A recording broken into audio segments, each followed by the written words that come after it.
Kemana pergi duit tabung harapan tu?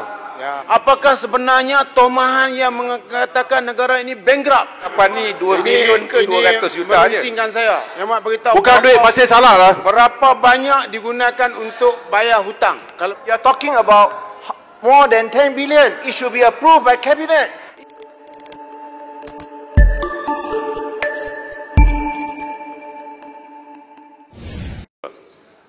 Tadi Yang Berhormat Menteri telah membentangkan bahawa keadaan ekonomi Malaysia ini nampaknya tidaklah begitu buruk sebagaimana yang digambarkan oleh orang-orang tertentu yang mengatakan kita ni hutang sudah sampai 1 trilion dan kemungkinan negara kita akan bankrupt.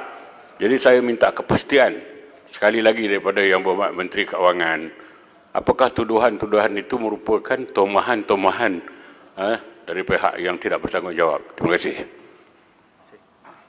Menteri nak tanya, tambah. Menteri, sama soalan nak tambah sikit. Oleh kerana dulu bila PH yang pemerintah, dia kata hutang trilion-trilion, maka dia kenakan tabung harapan. Kesian, sampai budak sekolah pun dia minta bagi sumbangan. Jadi, tiba-tiba bila PM pemerintah tengok duit bilion-bilion yang boleh bagi kepada rakyat. Jadi mana satu yang betul ni? Kemana pergi duit tabung harapan tu? Ya. Habis. Saya nak sambung. Sebab saya betul-betul teruja kepada Menteri Keuangan. Ini pun kali yang pertama untuk jawapan yang diberikan di Parlimen. Tetapi gambaran yang diberikan bahawa ini Malaysia sebenarnya negara yang makmur. Tidak mungkin negara ini boleh bankrupt. Jadi Yang Berhormat kena terang kepada kami, apakah sebenarnya tomahan yang mengatakan negara ini bankrupt yang dibuat oleh bekas Menteri Keuangan dan juga Menteri-Menteri PH dahulu, bahawa sebenarnya itu adalah pembohongan yang mutlak. Kami nak tahu yang itu. Sebab sekarang rakyat nak mendengar ni, bahawa satu demi satu pembohongan yang mereka buat itu, sebenarnya sekarang ini sudah menjadi kenyataan bahawa Malaysia adalah negara yang makmur. Terima kasih. Faham tak? Silakan Yang Berhormat Menteri. Okay, terima kasih Yang Berhormat. Secara umumnya ukuran sama ada kedudukan kewangan kerajaan masih solvent atau tidak bankrupt dapat diukur berdasarkan keupayaan kerajaan dalam membuat bayaran hutang, ya, mengikut masa yang ditetapkan. Sehingga kini kerajaan tidak pernah gagal dalam membiayai semula serta refinance ataupun membayar hutang. Jadi pada masa ini kerajaan mempunyai 2 kaedah pengurusan disiplin fiskal, ya, iaitu disiplin secara perundangan ataupun secara pentadbiran ataupun self disiplin, ya, dengan izin. Pertama, kawalan disiplin fiskal melalui akta yang seperti saya sebut tadi. Ini adalah penetapan had statutory peratusan hutang kepada KDNK yang seperti mana saya sebut tadi adalah 55%. Dan juga terimaan pinjaman hanya boleh digunakan untuk bayaran balik hutang dan juga perbelanjaan pembangunan, which is DE, Development Expenditure. Kedua, kawalan secara pentadbiran ini self-imposed, ya, termasuk bayaran khidmat hutang tidak melebihi 15% daripada hasil. Jadi sasaran konsolidasi defisit di bawah 400 pada KDNK dalam jangka sederhana akan diutamakan. Tetapi yang data yang diadakan pada yang saya ada sekarang, our debt service coverage ratio ataupun dengan izin, ya, debt service coverage ratio ialah sebanyak 35 bilion ringgit, itu 14.4% revenue ataupun 2.4% GDP. Jadi jadi jawapan saya ialah kedudukan kewangan kerajaan masih tidak bankrupt kerana Lama dengar. Kerana kita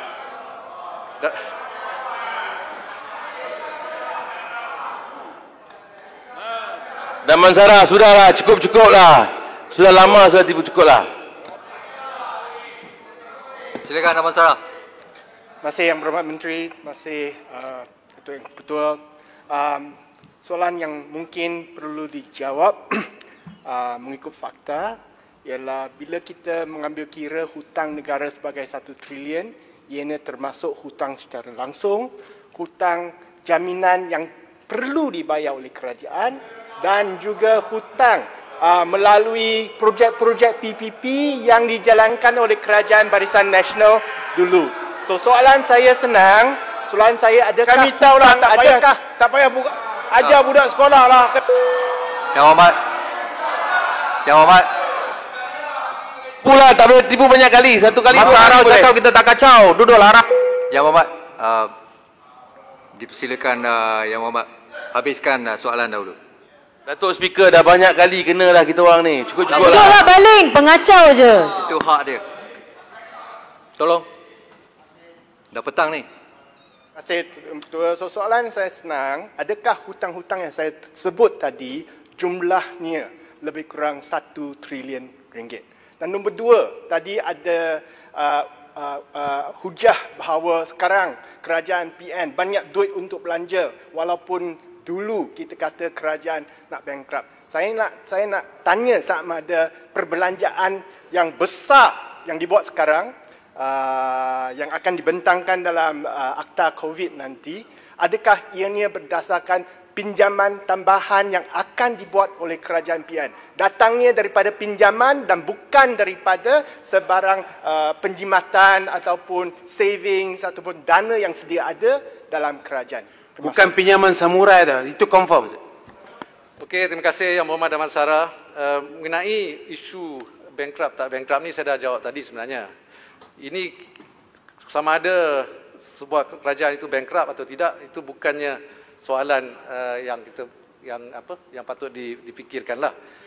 Yang sebenarnya dari segi hutang yang dimaklumkan oleh Yang Berhormat Damansara, sekarang ini pada masa sekarang hutang keseluruhan negara ialah dalam lingkungan 854 bilion ringgit, ya. Hutang langsung, hutang yang lain?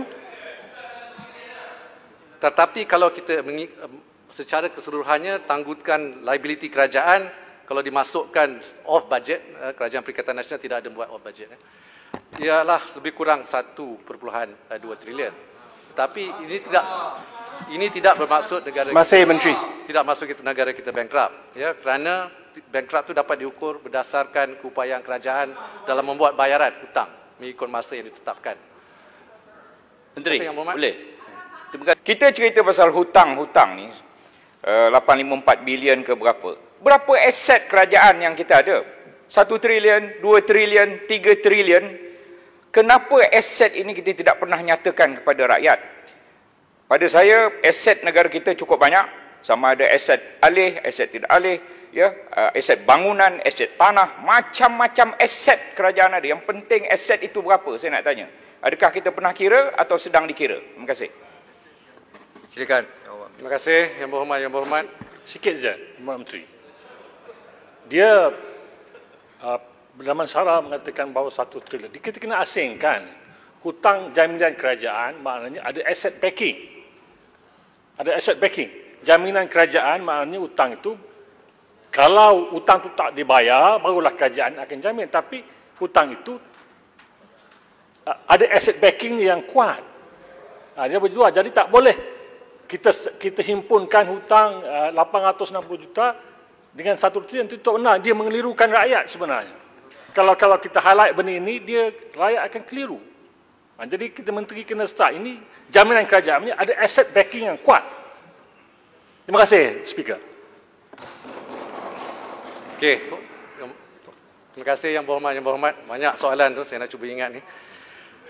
Yang pertamanya mengenai jumlah hutang. Maybe saya give a clarification here dengan izin, ya. Jadi pada kuartal pertama, suku pertama 2020, jumlah hutang Kerajaan Persekutuan ialah 823.8 bilion ringgit. Jaminan komited seperti Yang Berhormat bagi tahu tadi, Yang Berhormat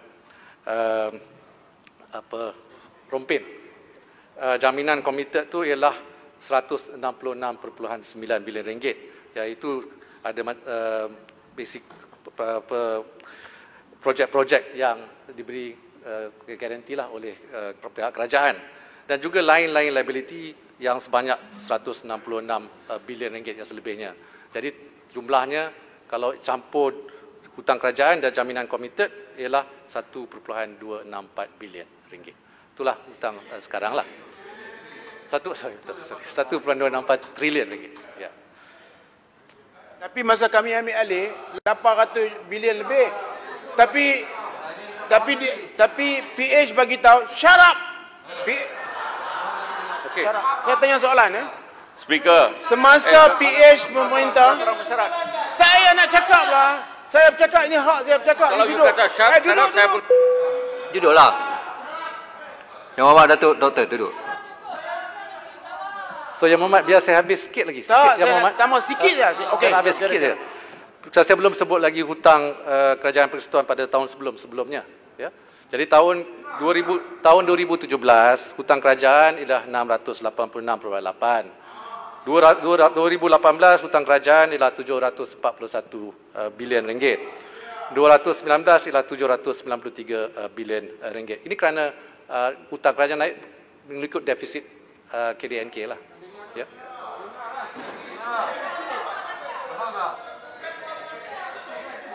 Okey, dari segi aset seperti mana Yang Berhormat sedia maklum, kita sekarang menggunakan modified cash flow, ya, bukan accrual lagi. Jadi kita tidak ada information aset. Kita bukan semacam syarikat-syarikat. Saya tanya tabung harapan tadi tak jawab lagi. Tabung harapan yang menunjukkan kerajaan tabung harapan telah digunakan untuk membayar hutang 1MDB. Terima kasih Menteri, terima kasih. Terima kasih. Dengar tu betul-betul. Berapa banyak tu? Tabung harapan ni 2 bilion ke 200 juta je? Memusingkan saya. Yang Mak beritahu. Bukan duit masih salah lah. Berapa banyak digunakan untuk bayar hutang? Kalau betul. Sebab apa? Ini yang dimomokkan kepada rakyat. Jelutong apa ada? Pembohongan. Berapa banyak yang digunakan untuk bayar hutang? Yang Mak, supaya rakyat dengar. Bukan duit arau lah. Menteri, soalan. Boleh tak? Ya? Boleh saya jawab? Jawab dulu. Terima kasih Yang Berhormat Arau. Jadi kalau lihat dari segi hutang kerajaan saya sendiri, jadi pada tahun 2018 mengikut data yang saya ada di sini, dan 2019 hutang kerajaan ialah lebih kurang 793 bilion 2019 dan 741 bilion 2018. Hasil kerajaan buat pada masa itu ialah lebih kurang 244.5 bilion ringgit pada tahun 2019 dan 232.9 bilion ringgit buat di tahun 2018. Perbelanjaan operasi ialah lebih kurang 263 bilion ringgit pada 2019 dan 231 bilion ringgit untuk 2018. Jadi penggunaan hutang itu dibayar untuk perbelanjaan operasi. Terima kasih. Terima kasih. Menteri, Pasir Mas. So, Tuan Yang Pertua. Menteri, boleh dapat laluan. Pasir Mas. Ya. Muhammad Menteri, saya tertarik bila Muhammad Menteri menyebut bahawa duit daripada tabung pakatan, daripada tabung harapan negara itu dibayar kepada hutang 1MDB.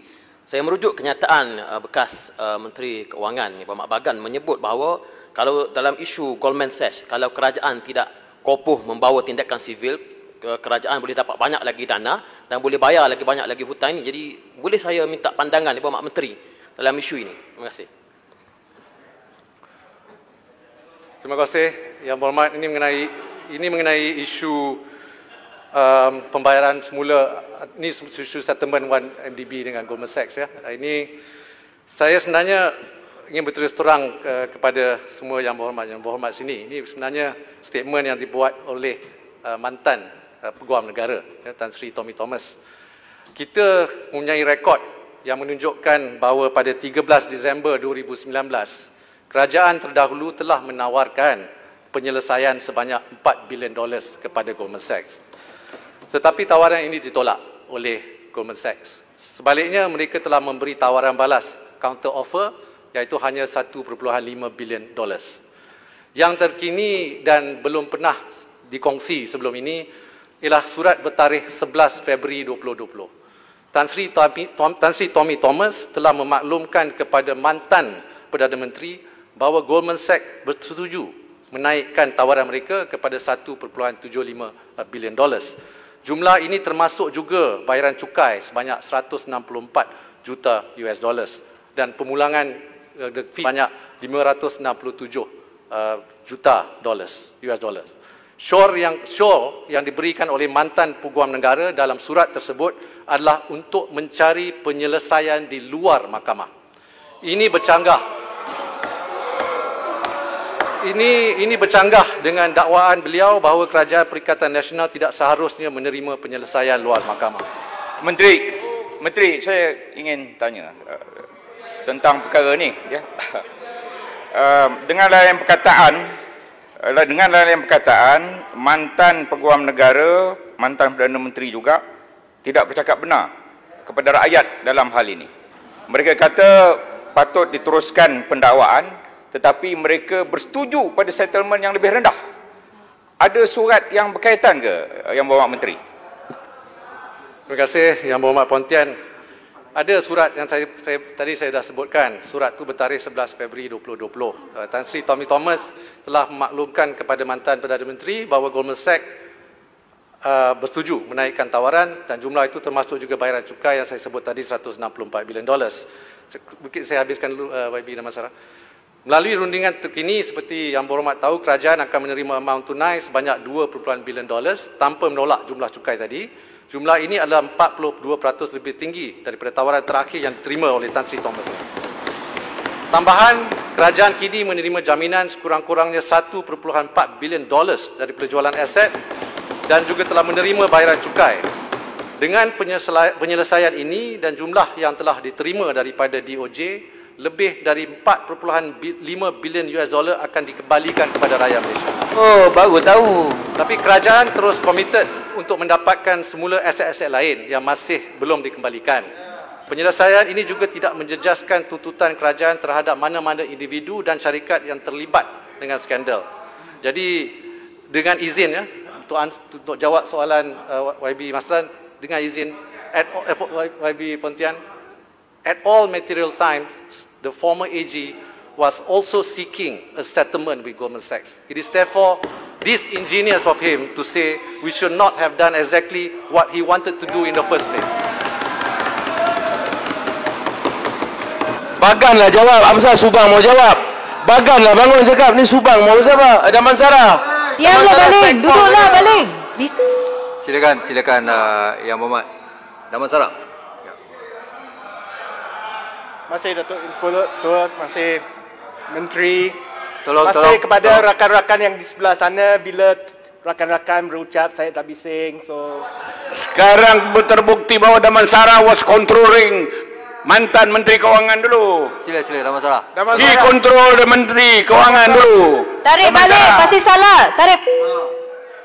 Saya jemput YB Damansara. Betul, tarik balik apanya? Masih Tua. Tuduhan daripada Pakistan. Damansara run everything including JSC. Bukan tak dengar. We know. Now. Tolong.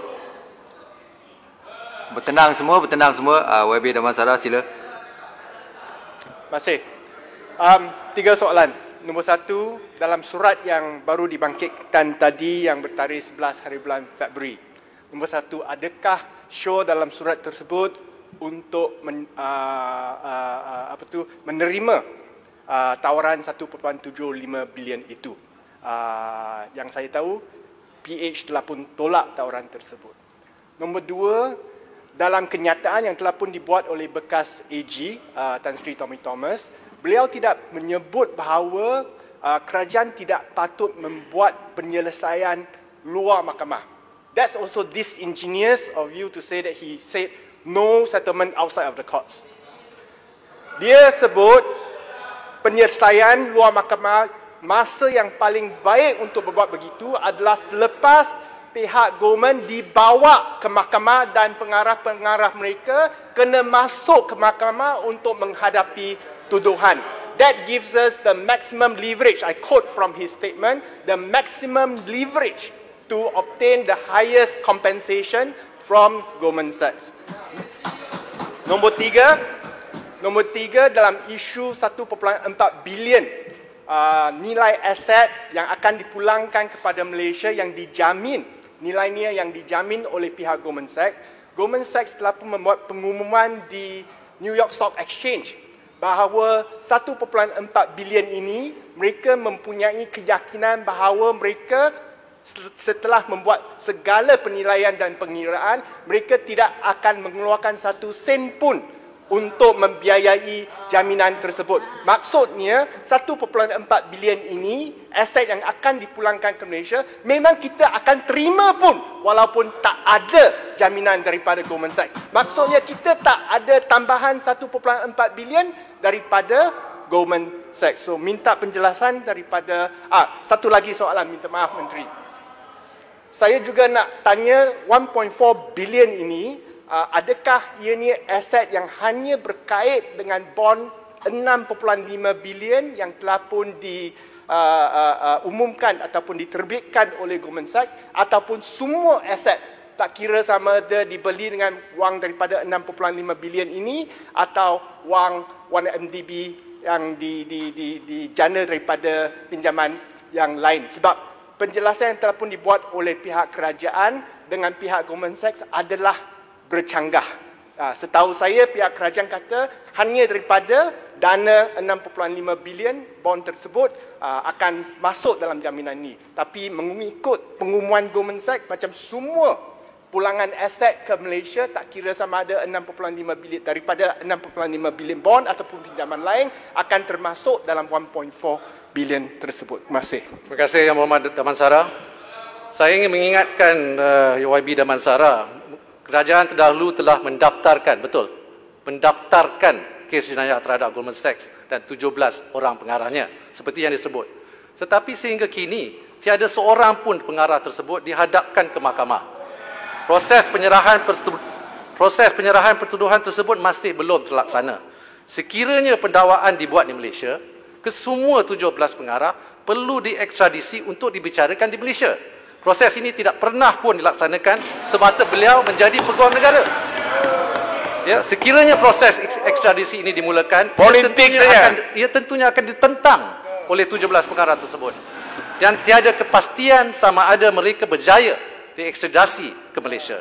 Pada masa yang sama, denda ke atas syarikat mungkin tidak akan mencukupi untuk menanggung liability daripada bond yang akan matang pada tahun 22 dan 23.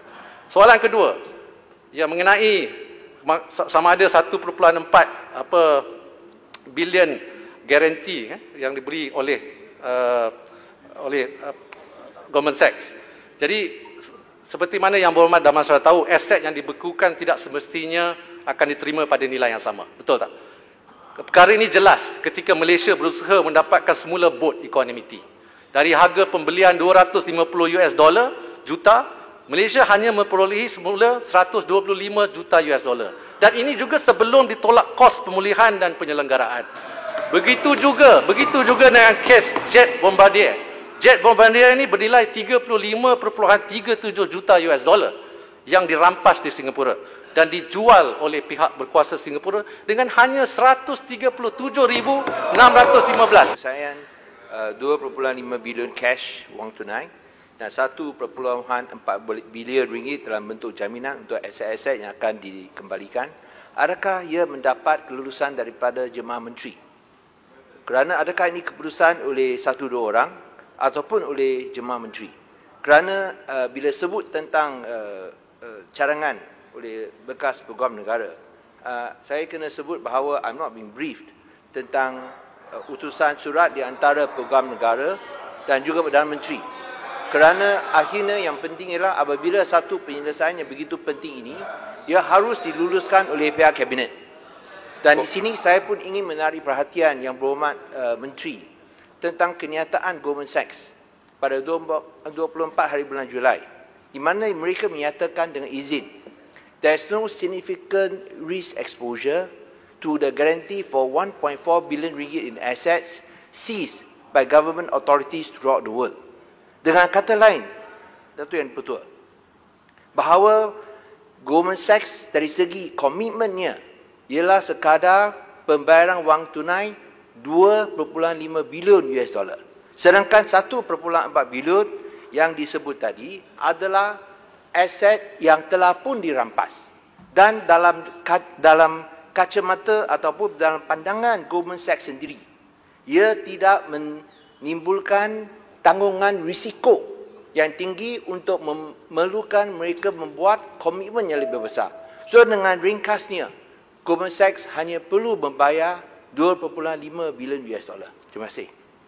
Terima kasih Yang Berhormat Bagan. 2.5 bilion ialah secara tunai. 1.4 bilion ialah garanti, bank garanti. Dan seperti mana semua Yang Berhormat tahu, bank garanti itu macam tunai lah. Kalau dia tak dapat kita tak dapat balik 1.4 bilion, dia akan bayar kita 1.4 bilion. In fact, dalam masa 2 tahun, kalau kita tidak dapat 500 juta daripada mereka, daripada segi aset, dia akan bayar kita dulu 250 juta tunai. Ya. So, kalau boleh, Tuan Yang Bertuah, saya nak silakan sini.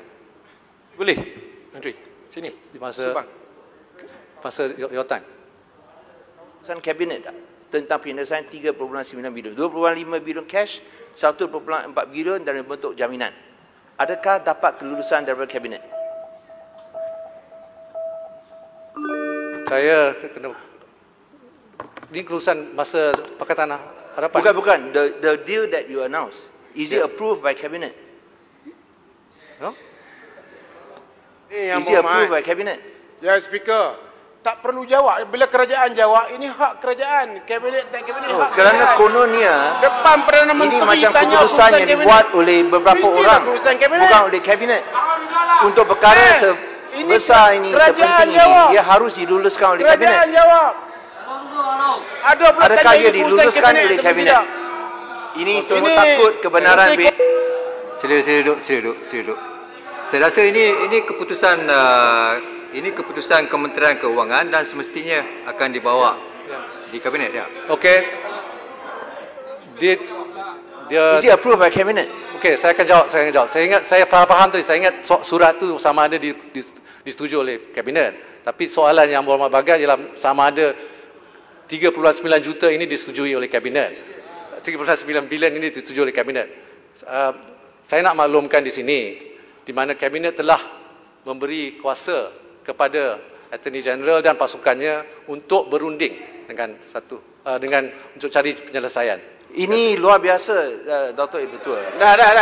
Kerana adalah untuk satu jumlah Bagan mengelirukan rakyat. Bagan mengelirukan Dewan banyak kali. Cukuplah Bagan.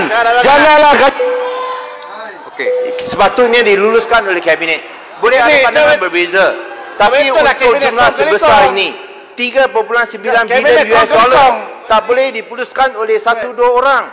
You are talking about more than 10 billion. It should be approved by Cabinet. Ini sama dengan kes 1MDB dengan kes yang dikaitkan dalam mahkamah, di mana satu orang buat keputusan. Ia harus diputuskan oleh Kabinet. Mengapa tidak diputuskan oleh Kabinet? Ini satu isu accountability dan transparancy. Dan yang betul, ia tidak boleh dibiarkan begitu saja. Okey. Yang Berhormat Bagan. Yang Berhormat Bagan. Yang Berhormat Bagan.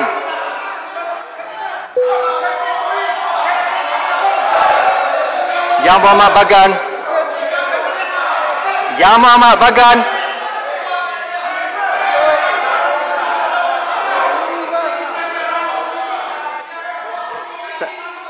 Saya rasa Yang Berhormat semua. Menteri Keuangan telah pun menjawab bahawa pasukan perundingan itu diberikan mandat oleh Kabinet. Dan apabila sesuatu itu telah dicapai oleh pasukan itu, maka sudah tentu Kabinet nanti akan meratifikasi. Ia akan.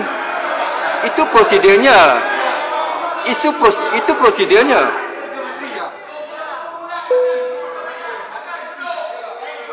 Yang Berhormat, kita di Yang Berhormat, saya rasa telah pun diterangkan bahawa mandat diberikan sepenuhnya kepada pasukan tersebut dan apa-apa keputusan yang dicapai sudah tentunya akan dibawa ke Kabinet untuk diratifikasi. That means it was not approved by Cabinet before you make the announcement. Itu prosedur biasa. That is extraordinary. Announcement. Kalau kita pergi bank, Board of Directors. Announcement. Yang Berhormat.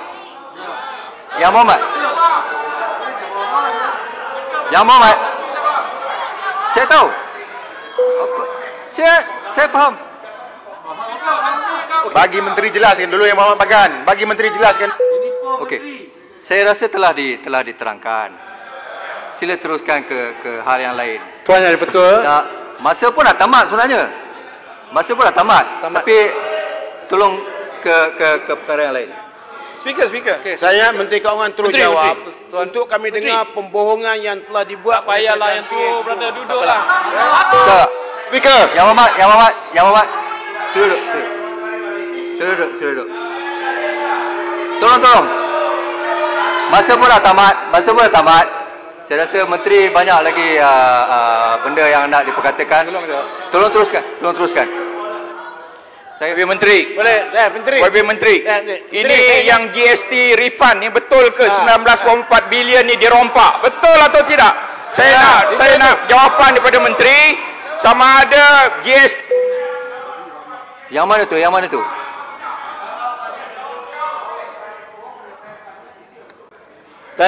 Dirompak atau tidak 19.4 bilion itu saya nak tanya. Rompak atau tidak? Sepatah je. So Yang Berhormat, Saya.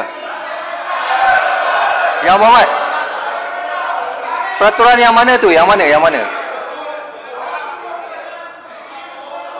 Pembohongan oleh saya. Let him tarik balik. Tak. Point of Tarik order. balik. Yang Muhammad semua. Kalau kelang kabut macam ni, saya tangguh saja mesyuarat. Okey, kita nak habiskan atau tak? Point of order number berapa?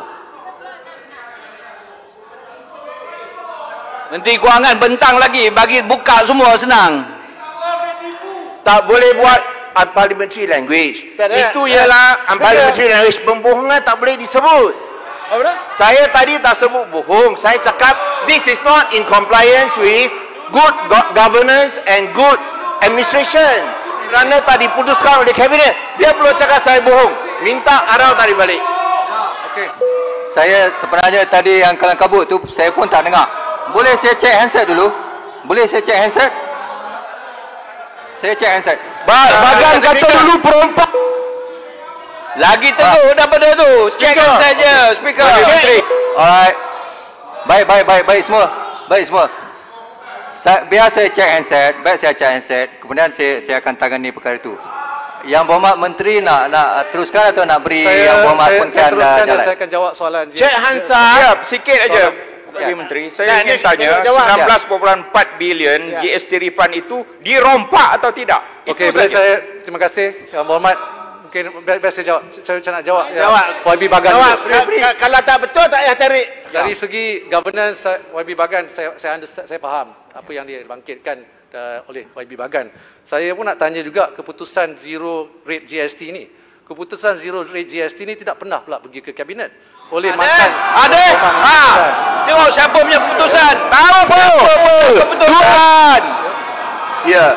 Wah, itu Menteri Kewangan boleh buat ke? Yang Berhormat Menteri Kewangan nak beri laluan lagi ke atau nak teruskan? Sebab dah habis masa. Banyak laluan dah. Dah habis masa. Tapi mungkin saya nak jawab soal. Tolong sambung. Saya nak jawab. Yang Berhormat Bagan laluan tidak diberi. Saya ingin menjawab Yang soalan Berhormat Bagan tadi. Saya ingin menarik perhatian Dewan kepada PAC tahun 2019 ni mengenai GST. No, tapi Yang Berhormat, amaran 1, amaran 2. Duduk. Tolong duduk. Amaran 2. Tolong duduk. Menteri tak bagi laluan. Saya ingin juga menarik perhatian kepada jawapan untuk YB. Menteri tak bagi laluan. Tolong. Tolong. Saya dah amaran 2 ni. Saya dah amaran kedua. Silakan. amaran ketiga gantung 1 bulan. Lagi satu saya. Okey, terima kasih Yang Berhormat Pontian mengenai soalan GST itu. Ini saya ingin menarik perhatian Dewan kepada laporan Jawatan Kuasa Kira-kira Wang Negara PAC pada tahun lepas yang dibentangkan di Dewan Yang Mulia ini, di mana PAC pun telah menjalankan siasatan ke atas tuduhan yang dibuat tadi. Ini saya nak rumuskan antara lain bahawa tidak ada kehilangan hasil dalam kutipan hasil GST. Ini kasih lagi besar. Ini banyak bohong besar. Sila. Hasil saya rasa masa pun dah tak ada. Kita berikan lantai percakapan kepada Menteri Kewangan. Okey, Tuan Yang Bertua. Menteri, dalam laporan PAC tersebut dia ada mengatakan bahawa pekan pecah amanah. Saya rasa Menteri tak bagi laluan. Juga ada dalam laporan PAC.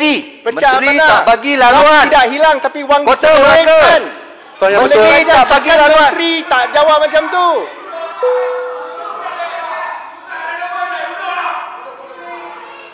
Tuan Yang Bertua. Tolonglah, kita ada dekorum sedikit. Masa pun dah tamat sebenarnya. Saya pun tak nak halau orang keluar daripada Dewan ni. Tolong. Menteri Kewangan. So, Tuan Yang Bertua. 5 minit. Tak, saya nak tutup sekarang. 5 minit. Saya rasa setakat ini sajalah jawapan saya. Menteri, jangan. Dan saya akan berikan jawapan bertulis untuk soalan-soalan. Menteri. Speaker. Yang lain-lainnya. Jawapan Menteri Kewangan yang hebat yang telah memberi keterangan fakta kepada rakyat harus Speaker, how can you allow this to go on and on? Arang selalu baca Dewan. Manage the house better. Manage the house better. Seorang penipu, seorang penasihat. Answers in the Dewan and you didn't allow that to happen. 10 Ogos 2020. Where are the answers? Assalamualaikum. No answers in the Dewan.